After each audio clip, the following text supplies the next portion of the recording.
When I started thinking about potentially joining my husband's company and leaving LVMH, I think I spent maybe about a year thinking about it. And like, was this something that I really wanted to do? Was it going to work? Do I really want to work for my husband? What happens if it doesn't work out? Was this going to be the end of my HR career? Would I be able to be rehired into a corporate organization if I wanted to or chose to move back again? Would leaving talent acquisition be like the end of that era, or is it something that I actually wanted to continue for a lot longer? There were so many questions that I had for myself. And so I just remember it being a long and somewhat painful process to make the decision.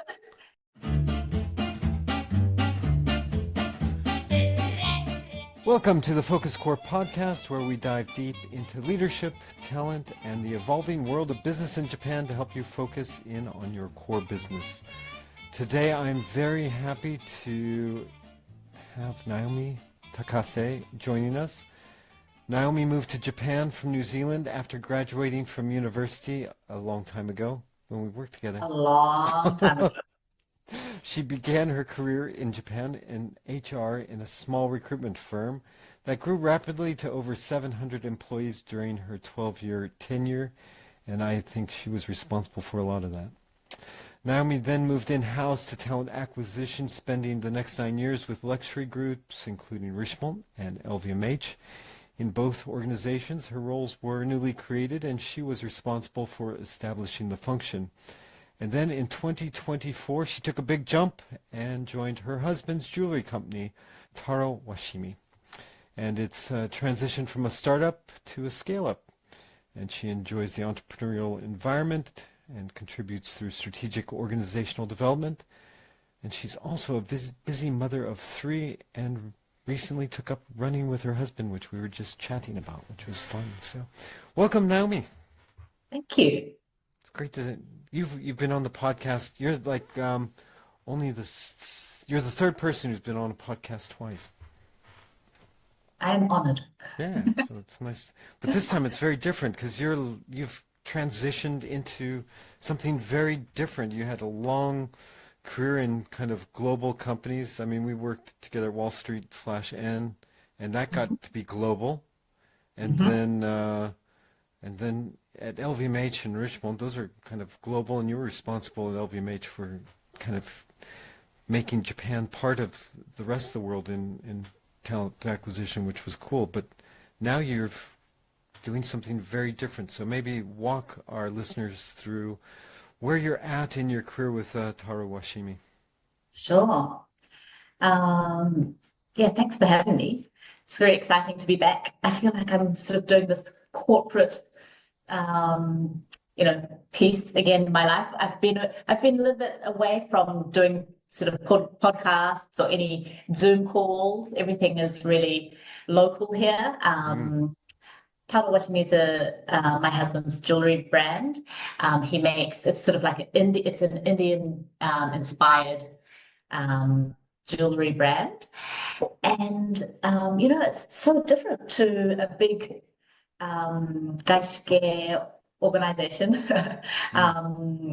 And I'd love to tell you more about the company and the brand, and also my transition from that sort of structured organization to a startup or near startup entrepreneurial company.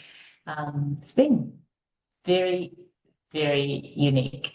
I think when I started thinking about potentially joining my husband's company and leaving LVMH, I spent maybe about a year thinking about it. Like, was this something that I really wanted to do? Was it going to work? Do I really want to work for my husband? What happens if it doesn't work out? Was this going to be the end of my HR career? Would I be able to be rehired into a corporate organization if I wanted to or chose to move back again?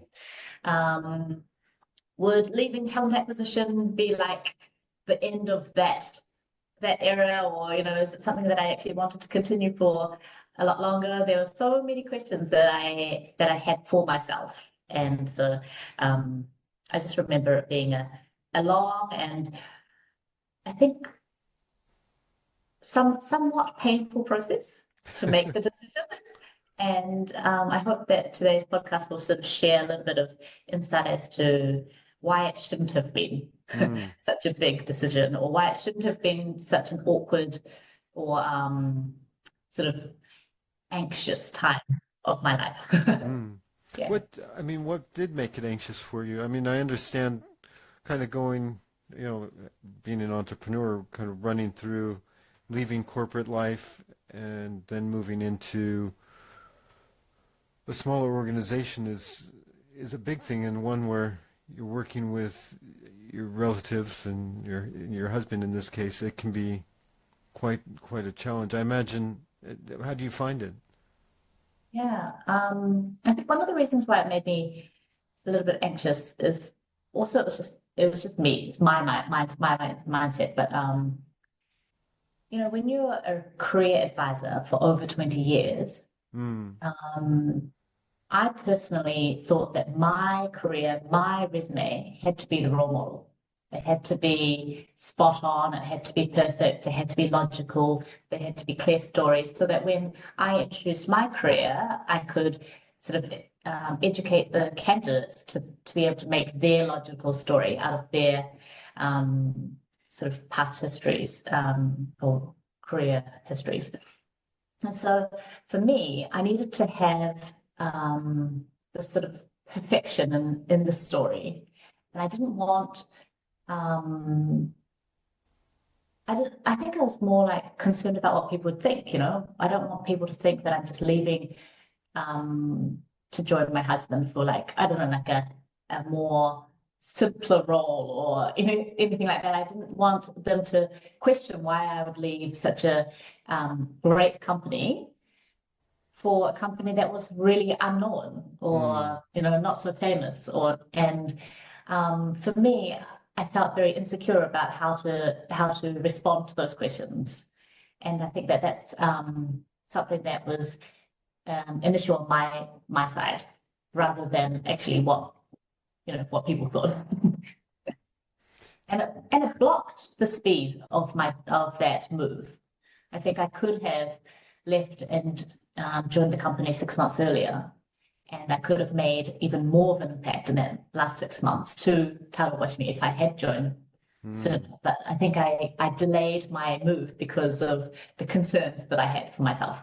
Yeah, I think it's a common fear of people that they worry about what others will think, also what will happen. I mean, it's not as simple as that. I mean, you're thinking long term as well, right? You're thinking what your resume will look like long term, and like you said, we've both been in recruitment for 20 years, and you kind of know what a good CV should look like. What about the skill set though? I mean, it's a very different skill set, right? You've gone from um, you know, companies with really big systems and bureaucracy going into Yeah. into more of a startup, as you say, and Yes, and now it's it's a scale definitely a up, right? transition. Yeah, it's more of a transition from like a specialized role into a more generalized or generic position. Especially with a small company, you end up having to be sort of a multitasker, or like you know um, a player with lots of different hats. Mm. And In terms of the skill set, and regardless of what type of company you're in or how big the company is, I think for every position, you mm, need to be able to find issues that are going on, or find find pain points within the company, mm, figure out a solution for how to, improve them, and then execute your plan. And I think that part was very similar. It mm. was a very transactional skill. Okay.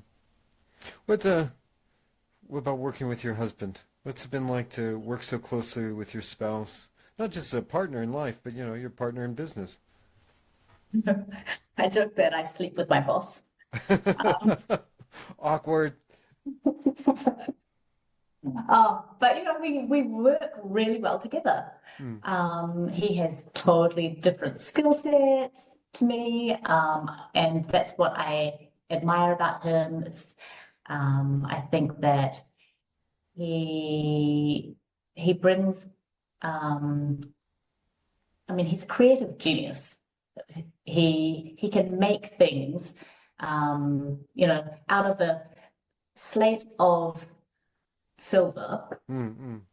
He can make these most beautiful products that, I couldn't even imagine. And he does this all just from his head. He doesn't use any technology to do it. He just uses, like tools, Mm. and he hammers away and he scrapes away and he files away and after a while they become pieces that sell for a very high price and really have a very high demand in our community of customers, because they're just so detailed and so beautiful. And I think that having that respect for him and having that, because I admire him in that way, it makes us work really well together, because I know that I am able to help a business that I really truly believe in. And it's Mm. not just because he's a nice guy. It's because I really admire all the pieces that he makes and the creations that he makes. And I want to share that with more people. So that's sort of at the base, at the heart of our working relationship. And yeah, but it's hard. I think that I wouldn't say that working for your husband or working for any family member is easy. I remember my parents owned um, an English language school together for over 20 years, and I, I grew up in a family-run business environment, and I would always see them talking about business over the dinner table, and or, most weekends we would have some sort of work function or whatever it Yeah. is that the kids would have to get involved in and and help out at. And I remember there were some rules that we had, Mm. and they'll come and go, but I remember, like, my mother would say, okay, let's not talk about business at the dinner table on certain days of the week, whatever it was.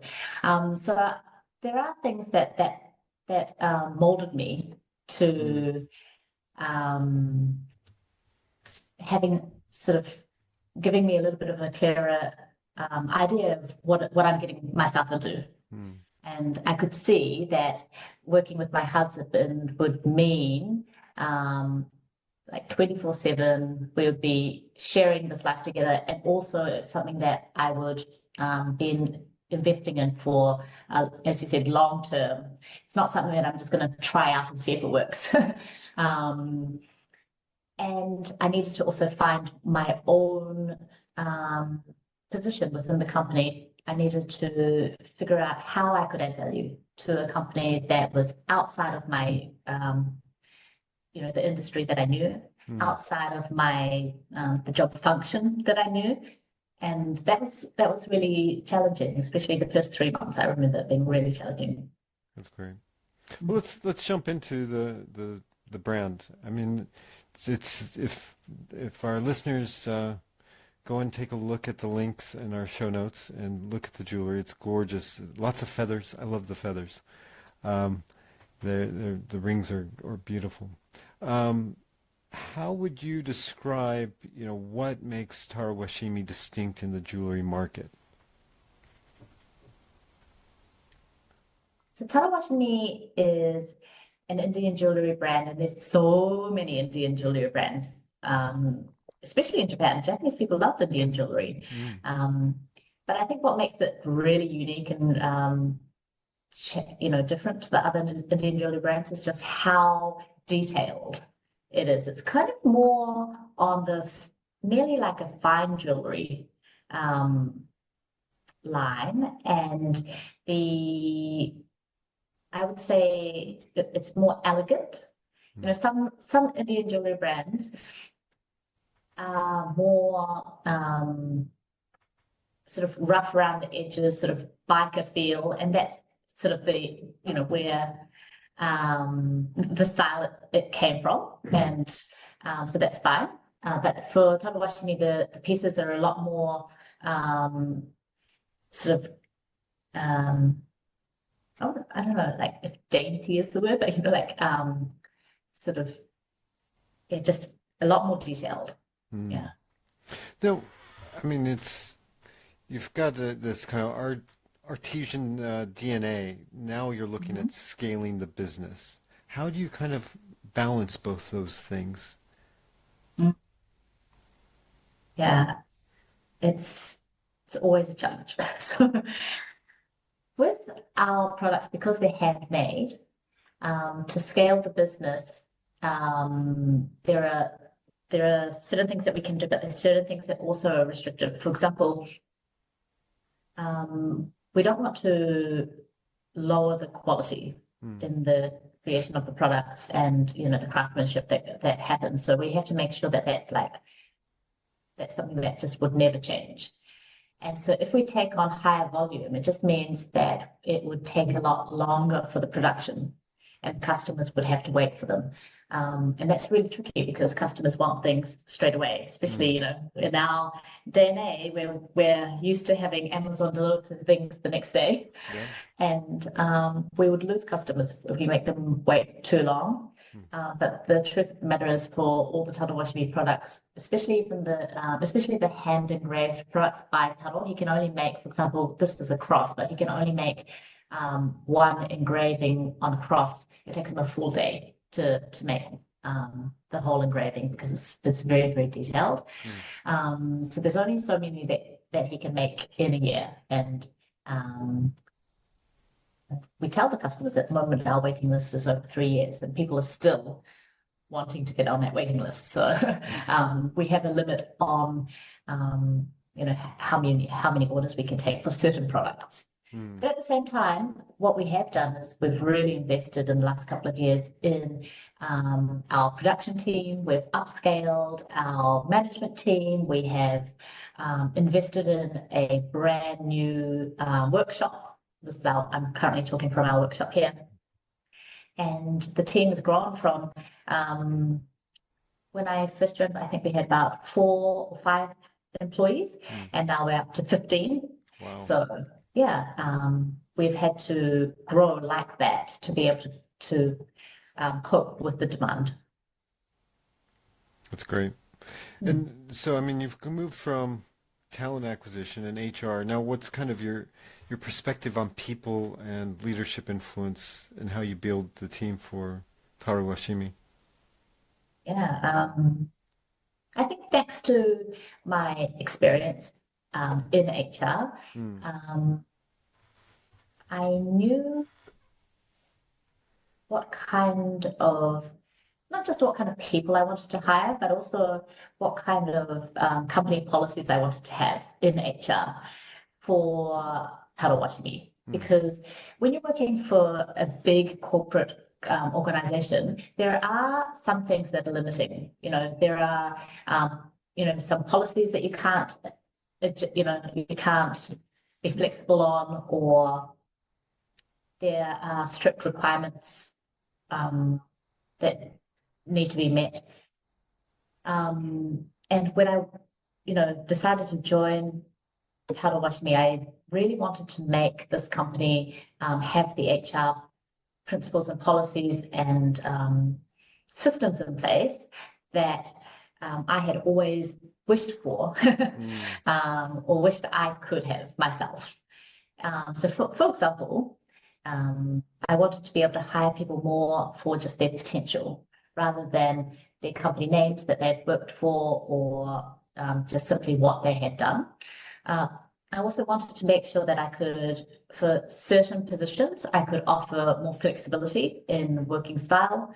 I wanted to be able to have this company accessible for working mothers that was really important for me. I wanted to make sure that our company had the flexibility for people to ask for different styles of working contracts if they needed to.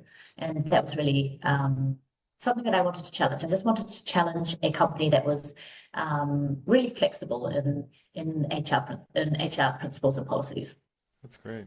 Yeah, I think from my side, as someone in executive search, if companies, we always talk about the shortage of help in Japan, and I don't find that that's true. What I find is that there's a lack of flexibility in thought around what you're talking about, the principles and ways of hiring and not being able to hire around potentiality. And that just limits what a company can hire for. And that will limit. If you're expecting to hire someone who's 40 years old and done X in X country and has that skill set, it's you're looking for a needle in a haystack. But if you have that flexibility, you can bring in some wonderful, exceptional help, right? Yeah, and the people that we've hired are really, really amazing. And not just the people that we've hired, I've also been able to work with people on sort of like contractors, freelance contracts. And that has worked out really well for us because we're a small company. There are some positions that we just do not need a full-time employee for. And I think in the past I would have just gone to, like if I needed an accountant, I may have gone to an accounting firm and asked them to give us services or solutions, and that's fine. I use that for our marketing team. But for when we did need this, like an accounting support, I just put out an advertisement for someone part-time, and I was able to, find someone who is able to work remotely, does everything and more than what we require and need, and is really working very, very well in the company and the communication, despite being offsite. So I think that's just one type of recruitment that has been a success for us. That's great. Let's shift. Let's talk a little bit about luxury and how do you see the market, for recruiting for global luxury group compared to TaroWashimi? I mean, we've already talked a little bit about having flexibility.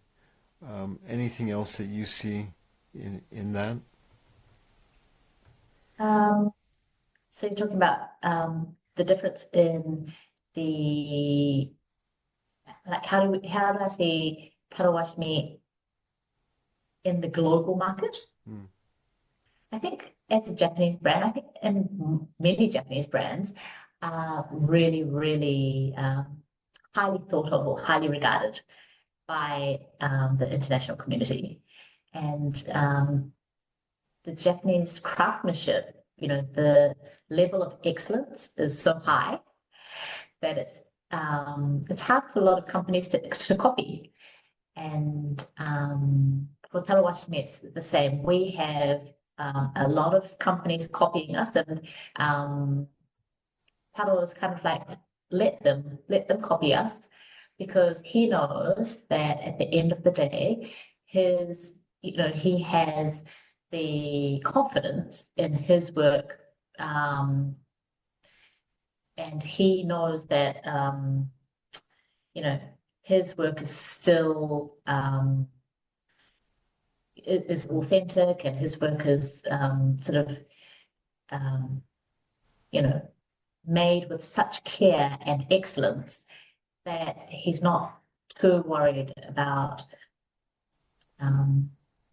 other brands, mimicking his designs, if that makes sense. Yeah. But it is, I think that's one thing that the Japanese brands struggle with, is that they do want to go, I would assume a lot of Japanese brands may want to challenge the international market, but find it hard, not just because it's hard to get their foot through the door to find customers, but also just to maintain that quality when you're wanting to expand and wanting to grow. I think that's always sort of like this difficult area to manage. How have you seen the differences of customers engaging the brand across different regions in Asia? Yeah, the customers are really different depending on the cities that we go to and the stores that our products are sold at. Some of our products are sold in select shops where it's like maybe a silver jewelry shop, and they might have a few different types of brands, and TaroWashimi might be one of the brands that they have in their shop. And then we have other, we've got our own freestanding store in Beijing, or we're inside department stores like Isetan in Shinjuku. So we've got different types of stores that we are existing in.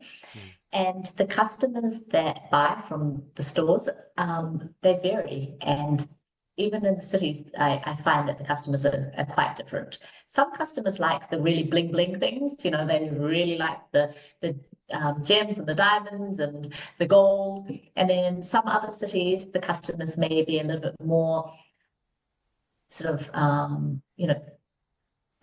subtle. They might prefer the more traditional TaroWashimi, which was more silver or sort of more simplified, and it makes it quite interesting for us, because we never know. We never say that this is the only product that will sell. There's so many different customers that like different pieces. Well, I mean, what's it like getting into locations across Asia? I mean, I know that when the brand started, there was a lot outside Japan.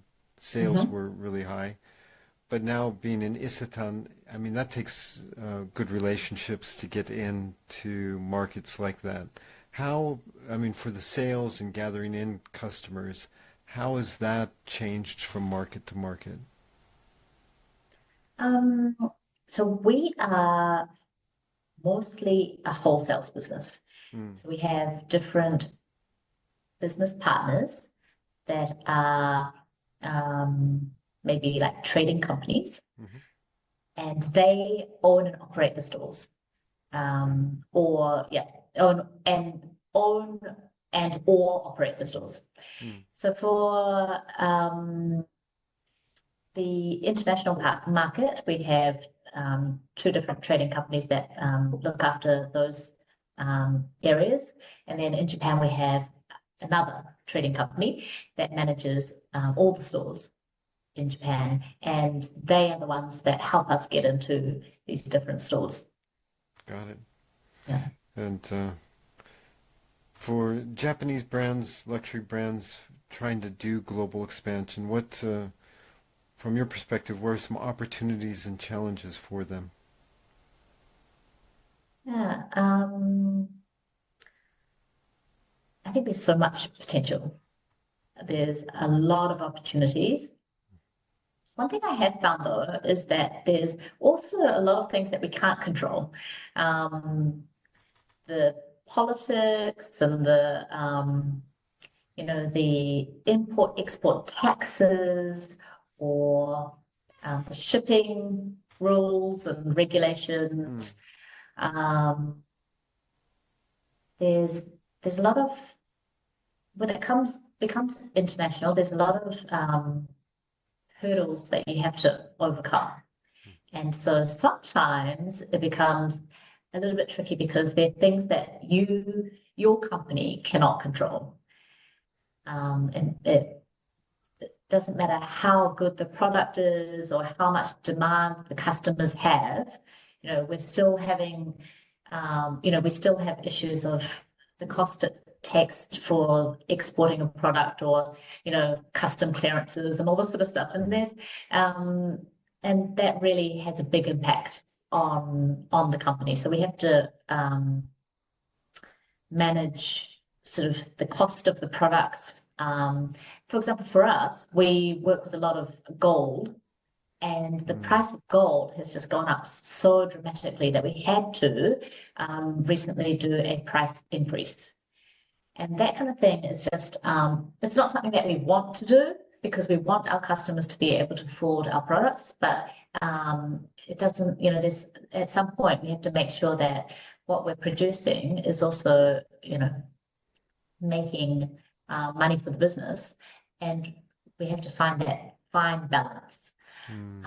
So going overseas, it's I wouldn't say it's easy, and you do have to have the relationships, or you do have to build relationships where you can find experts in the different regions to be able to help you. And there are a lot of things that are outside of your control, but then you have to think, okay, is it still worth risking and taking on those challenges to be able to follow your dream and sort of get your brand internationally recognized? And I think that for TaroWashimi, that's something that Taro really wanted to do. Is he just wanted to, he knew all the risks and the disadvantages, yet he wanted to still try it. And for him, it's been a very, it's been a good success. He has had, there have been times that it didn't work out in some regions or with some business partners, and that's also I guess part of the learning experience. Yeah. In business, I think that's just an entrepreneurial. There's a lot of things that fall through. It's those things happen. So let's change gears a little bit. I mean, you've navigated international moves. You've done senior leadership roles now, entrepreneur, and you're all this while running a family. What surprised you most along the way? I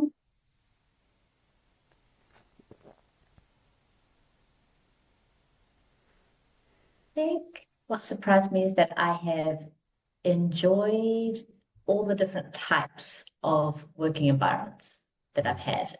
Whether it's a big company or small company, I think at the end of the day, it's really about the people that you work with and the job or the task that you've been assigned to, whether it's something that has excited you or it's challenged you. And so that those concepts haven't changed on within every position that I've held. I've been able to make the job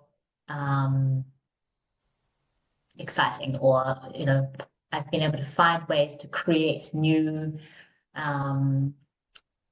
positions within the company. So I think that was the thing that has surprised me, is that it was never really just about the company size or the title. It was more about the people and the product and the projects that I managed. Yeah. Yeah, I mean, I've watching from the outside and having worked with you for several years, is what you're exceptional at is being able to create those opportunities for yourself within an organization.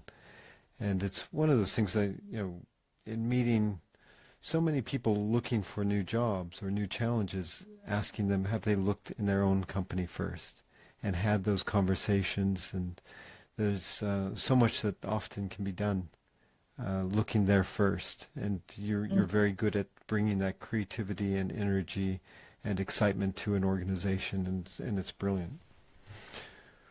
What advice would you give? We've touched about it a little bit, but what advice would you give professionals considering to move from large organizations into smaller businesses? Yeah, advice. I know advice is a little bit hard, because I don't want to say, just do it, just go out there and try it, because I would hate to set anybody up for failure, and I have no, I don't know what kind of family or small business they would be thinking about getting into. So I don't want to be too boasty about that part, but one thing that I have learned is that if you are interested in going into a smaller entrepreneurial position, you just really need to be comfortable in your own skin. I think that when I first decided to make the move, I was still really uncomfortable about losing the company name. If I went to a networking event, I remember after I left, I went to this networking event and people said, "So Naomi, I heard that you used to work for LVMH and you were talent acquisition director."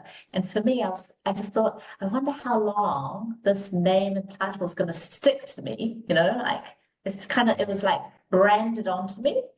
And I just wanted to be known as Naomi, or known as, known for who I was now rather than for who I was, in my past. And I just guess one thing that you have to be comfortable in is just like feeling confident that who you are is you, and to be able to still have that conversation saying, yeah, I did work for LVMH and this is what I do now, without having to feel uncomfortable that, oh, they know that I'm not there anymore, and I wonder if they'll feel, maybe I'm not as important because I don't have that company name with me anymore. That kind of, I don't know, it's just a self-confidence thing, I think.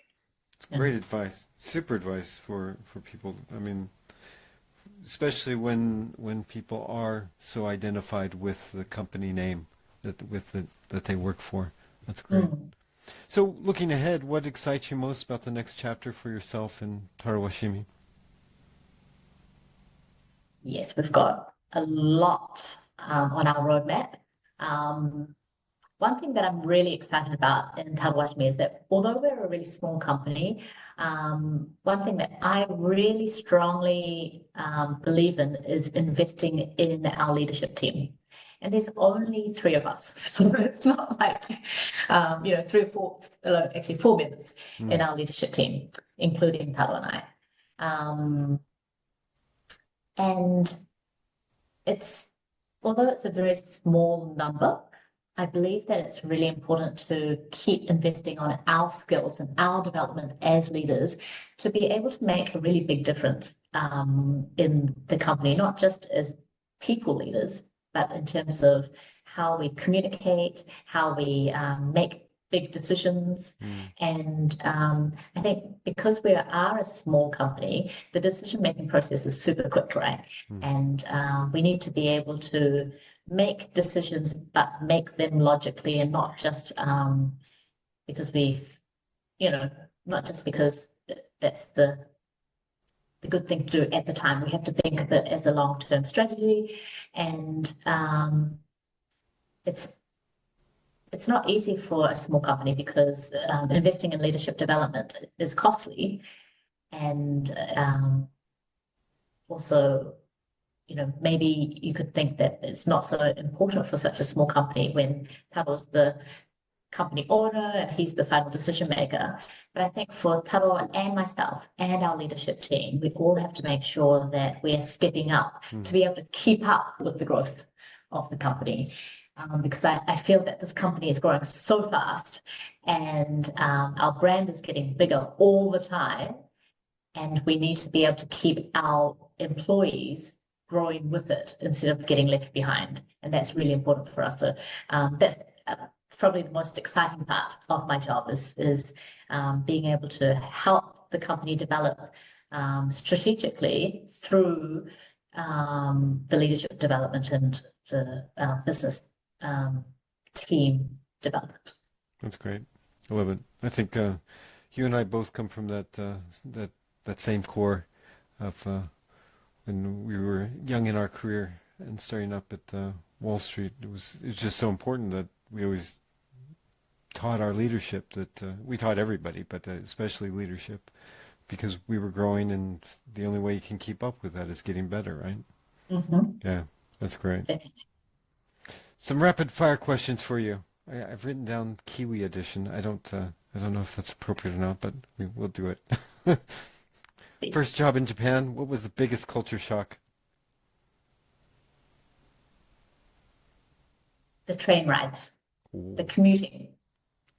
Just backstory is for listeners who don't know. I hired Naomi for her first job in Japan That's back right. back in the day. So at least I'm happy that she didn't say it was her boss. Um, coffee or tea? Tea, all the way. English breakfast tea. Oh, one New Zealand habit you still can't shake. My accent. It's a good accent. Luxury myth you no longer believe.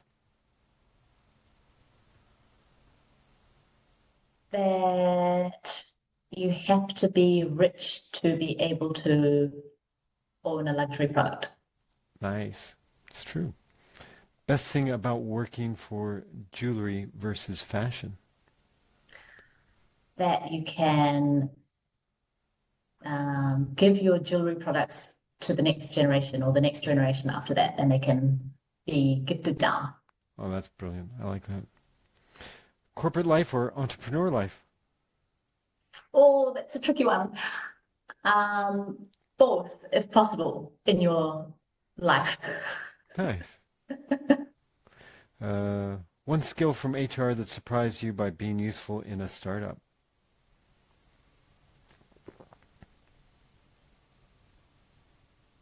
Recruiting. Good one. If you had to explain TaroWashimi in one word, what would it be? Beautiful. Oh, what are you better at now than 10 years ago? Marriage. And finally, what's something people would be surprised to learn about you? I ran my 10K marathon. Oh, no, Neil Walters says it's not a marathon, it's just a 10K run. So I ran my 10K run. For the listeners who are here, we apologize for that erroneous statement. A 10K is not a marathon, except sometimes in Japan where they say that is. But it does not diminish the achievement of that 10K, Naomi-san. Yes. And I think that people who know me will be very surprised that I have achieved that recently because running is just something that I dreaded for so long. And I've never been a sports person, so. It's funny because your dad's very much a sports guy, right? He was He a black is. belt, and is He he is. still?